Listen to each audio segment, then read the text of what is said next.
Hey guys, it's DT back with another monstrous unboxing. Today we're going to be taking a look at the XM Studios Planet Hulk. So this guy comes in two giant boxes. I thought we'd do the unboxing a little bit differently today for a few different reasons. One is I have to go to dinner in a little bit, so I'm kind of pressed for time. The other reason is I have about 10 different boxes sitting on the floor of my studio, so I can't really bring these over there to shoot. Because there is no space. So I'm just gonna unbox this thing right here on the table and build it as we go. Just trying to make my way through all the things that are coming in.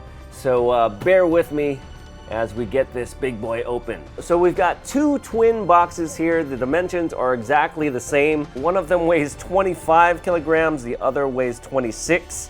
Let's start off with the big one. Hopefully the base is in there. If not, we'll do a little bit of switcheroo. So I'll go ahead and take off the top one for now. Okay, so we got the big box here. I got my turntable ready. Before I get into the unboxing, I just have to thank my buddy Benjamin from Cosmic Chase Collectibles. He helped me ship this thing over from Singapore. So I think the original shipping quote for this thing was close to $1,000, but Benjamin was able to get me a deal, so I have to thank him for that. If you guys are interested in picking up any XM Studios statues, make sure to check out his website, Cosmic Chase Collectibles. He's got all the latest stuff, some great prices, and some great deals on shipping. Let's go ahead and get this box open. Did we pick the right box? Okay, this one has the black envelope, so I think we might have made a good choice here. All right, so here is the black envelope. Right off the bat, we have the art print. Looks pretty cool. Then we have the package contents and a little link for the assembly video, which we might need, I don't know. All right, let's see if we can get the lid off here without having to remove the whole thing from the box. This is always a little bit tricky. All right, I'm just gonna take the whole thing out. Ooh. All right, this isn't going too well. We're almost there. I actually skipped the gym today because I knew I was gonna do this unboxing. Now, much easier, but still a challenge. Ugh. This is supposed to be easier doing it this way. Looks like it's only one layer, and here is the base. So during this one, I'm gonna skip all the little details during the unboxing, but I'll show you guys everything up close once we have this thing assembled. Here we go, here's the base. Surprisingly, it's not all that heavy. So this Planet Hulk was sculpted by Aaron Rey Perez, who also sculpted the Red Hulk that I did a review on. We also get our little plaque. I'll show you a picture of that. Then we have a giant tentacle of the Corker. And if you guys remember, we did a review on the Sideshow Planet Hulk, which also featured the Corker. Here we have a massive arm. Some nice armor plating there. Another hand, it's like another tentacle piece. These all have letters on them, so I guess they just match up. I'm not sure if there's a particular order we need to do, but right now they kind of fit in there. Here is another arm. This one is lighter. Okay, we've got a sword blade with some tentacle on it. Okay, we've got part of the helmet. Here's the top of the helmet, part of the Gladiator loincloth, and the other half of that. All right, so I was hoping to just take pieces out of here and assemble it, but looks like we're gonna need pieces from the other box, because that is everything. Let's go ahead and get this box off, get the other box over here. Here's box number 2.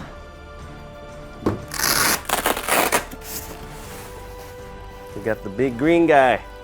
Let's go ahead and start off with his legs. Oh.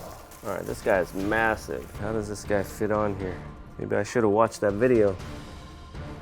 One big peg and key in his right foot. Smaller key in the left. Solid. Let's go ahead and grab his upper body. Massive piece.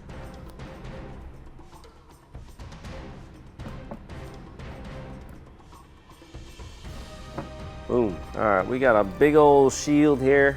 So it looks like the shield can go on this arm right here with the gold spikes. So let's go ahead and put that on. So the little straps have Velcro. Just strap it over his wrist. And then you can see here his head and body is all attached. There aren't any switch outs, but we do have this clever switch out, which is the top of his head. He has the little helmet, And then we have this piece that completes it. So that's pretty cool. So you don't actually have to switch out his head. We can actually just take his helmet off and put hair on. His hands are very heavy. Let's go and swing them around this way. I think this goes on the back, like that. And this one must go on the front.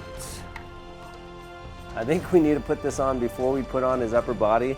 I should have watched the video. There's like a little lip under his stomach. Should I attempt taking this off altogether? Why not? Let's live on the edge. Ugh. All right. I know people are gonna get worried seeing me do this,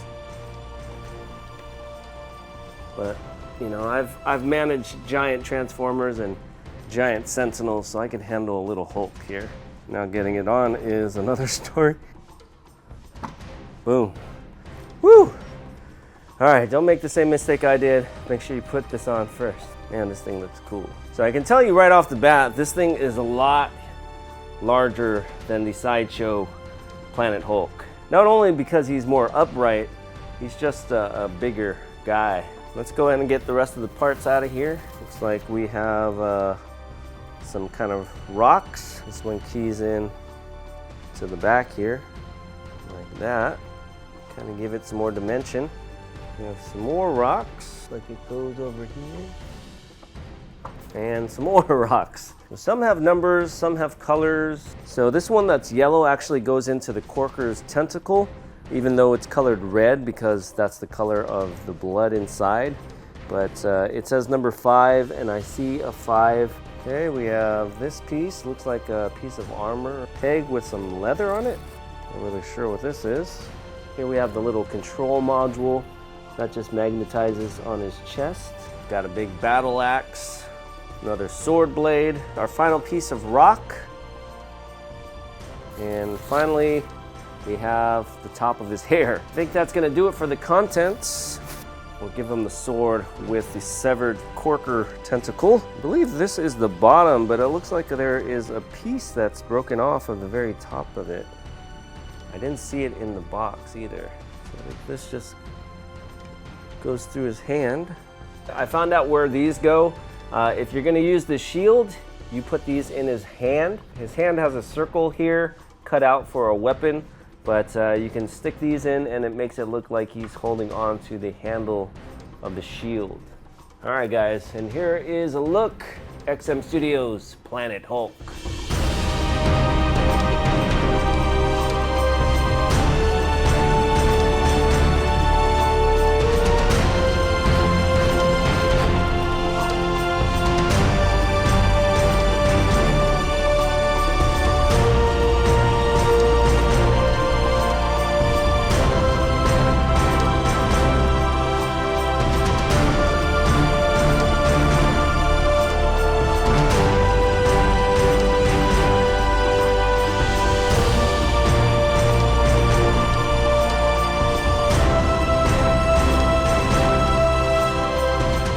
So for those of you that missed my first Planet Hulk statue review, this guy first appeared in The Incredible Hulk Volume 2, issue number 92, back in 2006. We can see him in full Gladiator gear here on the cover, fighting the Great Devil Corker. And as I mentioned in that first video, he doesn't actually don this attire in this first battle. As always, let's start down here with the base. We've got a pretty straightforward yet very detailed base.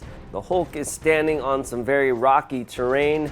It's got a very rough, sandy texture to it, very similar to what we saw on the road base of the Red Hulk. One of the nitpicks I have with a lot of statue rocks is that they come off a little bit too smooth and too shiny. Well, that's not the case here. Feels authentic, it feels like a real rock. This is how rock should look. Like we saw during the assembly, there are a lot of rock pieces that we have to add on to this that give it some extra dynamics, as these giant Corker tentacles are busting through the ground, very similar to what we see on the cover.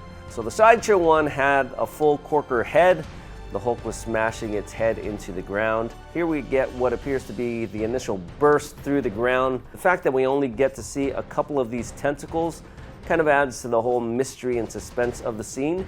but some very nice details on those pink arms. We have all these little lines for the skin. Then we have all these open wounds and cuts with a deep shade of glossy purple on the inside to give us that raw flesh look. Here on this one, we can see a part has been severed off, and we can see the cross section in there with all the severed muscles and layers of skin. Pretty gnarly stuff. Moving up to the Hulk's feet, he's got these giant sandals on. They've got a really nice worn leathery look to the straps. The metal buckles and rivets give it a nice touch.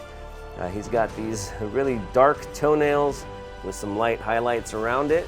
I really like the shades of green that they use here. We've got some nice shading around the muscles, a deeper green around the veins, tons of muscle definition. We can see all the little muscle striations as well. Some more of that great line skin texture in the knee area. He's actually still wearing his purple pants. And then on top of his pants, we have a more primitive layer. I really like how the textures give it a really old and crusty appearance. On top of that, we've got this Gladiator belt. It sort of looks like a weightlifting belt with the wider portion in the back here. And then we come to the massive green hulking Hulk body. This guy is just muscle on top of muscle. We can see some well-defined abs. We can see all the striations in the chest, the shoulders, the arms. This guy has got one of the most massive backs I've ever seen. We can see the striations there in his lats as well. There's a little hint of spinal cord on the very bottom. Then we've got all these other muscles as we move up towards his shoulders. The rhomboid muscles up here in the middle look like mountains. Again, some really nice line details in his elbows and knuckle area. And to go along with the toenails, we have some matching fingernails. He's got a leathery gauntlet on his right arm. Nice detail in the spikes and buckles there. And then on the left arm, we have the Gladiator armor. This is the more rugged looking armor. It's a little bit darker, looks sort of like cast iron. We also have like an aged bronzy look to his shoulder pad with all the little spikes. He's wearing very similar attire on the cover artwork. The armor is attached with this leathery harness that goes over his chest and his shoulders. Right now he is holding the sword with a corker tentacle attached to it. And when you first see this, you might think that it's coming from the severed tentacle here on the bottom of the base. But if you look closer, you'll see that the one on the bottom of the base has a very clean cut. But if you look at the severed tentacle on the sword, you'll notice that it's kind of stripped. That would suggest that this came from another tentacle. I think it's a really cool option to have. Definitely adds to the action here. The portrait on the statue doesn't actually change. His face is attached to his body, but we can actually add the helmet onto the existing portrait. And there's a lot of cool details in there as well, with all the spikes, the little leather strap hanging by the sides, ruffled plume here on the top with a little sculpted face there in the front. I think this option looks pretty cool. And then we've got this giant shield that he's holding. We've got all the little battle damage and scratches on there, some nice wood texture on the inner portion, and some aged metal in the middle. The thing I really love about the shield is the way the straps attach. There's Velcro to attach the two sides and the little magnetic key that actually goes into Hulk's hand. Some people thought the shield might be a little small. The one on the comic book cover looks like it would cover at least half of his body, if not 3/4 of his body. This one looks a little bit smaller, but I'm okay with it because having the shield any bigger would just take away and cover up the rest of the statue. And that's one of my big issues with using this shield, is that it hides so much of the action going on behind it. I do like the whole gladiator look, and the shield definitely adds to that. But let's go ahead and check out some of these switch outs. So the first one is to just change out the shield and to add this big axe right here. You just have to undo the straps and we can just pull that little piece out.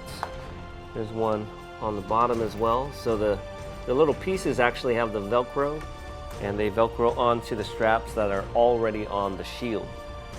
And then once we have that, the whole thing just kind of keys in to his forearm. What we do is we cover up this big hole right here with this piece. It's got a little peg and key, fits on rather nicely, and it just adds some extra heft to this forearm armor. Looks pretty cool, blends in nicely. And then we have the big axe. We will just slide that in. Then we have the handle of the axe, which we just put in the other side. And there we go. I like the axe a lot. It's definitely a little bit more violent. And another thing I like about it is it doesn't hide as much of the Hulk's body. We also have another sword, and this one doesn't have the corker on it. I think it gives it a cleaner look, and it actually changes the direction his right arm appears to be going. With the corker tentacle, it looks like he is moving his hand to the right as he is like cutting back in order for that tentacle to stay on the blade. But here it looks like he is charging forward and he's going to stab something. So just that little detail can change the whole direction of the movement. So I like this kind of coming at you look. Looks pretty ferocious, especially with that giant axe. All right, so let's go ahead and change it up a little bit. We have a whole new arm. We're gonna have to use this axe again, so let's go ahead and remove it. Slide his whole arm off. And then we have this one with the shiny armor. This is part of his King Hulk look. This one fits a lot tighter onto his shoulder. Let's go ahead and give him his little toupee here. We'll just remove the front plate. That's an interesting look right there. And then we'll remove top of his helmet. Kind of gives a new meaning to the term flat top. Then we'll go ahead and give him his hair and his little crown. The hair blends in rather nicely. It's almost like he has a little undercut here where the hair kind of overlaps. A little bit of a seam there, but I don't think it's that noticeable. And it's definitely better than having one on the green portions of his neck. But here is the King Hulk look. I really like that shiny armor. The only thing is his hands are a little bit higher, but that axe kind of gets in your way from seeing his face at some angles. But if you prefer the King Hulk look, this is definitely a cool option. You can turn this a little bit too. If you turn it too much, you totally block his face. So as far as nitpicks go, there aren't too many, nothing too noticeable. This little seam area around his abdomen. What I like about this is that his abs and skin kind of overlap the belt here. One, it locks in the piece in the front. Two, it makes the whole thing a lot more realistic. The only thing is that there's a little bit of a seam here on the sides where it doesn't quite match up. The other thing is the paint on some of these straps look like they could have been done a little bit better. There's a little bit of green that got onto the straps, but you know, after painting so many of these, that probably wasn't big on their list of priorities. There you have it, guys. That was the Planet Hulk from XM Studios. I'm very pleased with this piece. It actually came out a lot better than I was thinking. I knew I was gonna love it, but having it in person just makes me love it even more. So kudos once again to the team over at XM Studios and Aaron Rey Perez for sculpting this awesome masterpiece. And if you guys are interested in picking up some of these XM Studio statues, make sure to check out Cosmic Chase Collectibles. I actually have a little discount code you can use. As always, let me know what you guys think in the comments down below. Thanks for watching, and we'll see you guys next time. Bye-bye.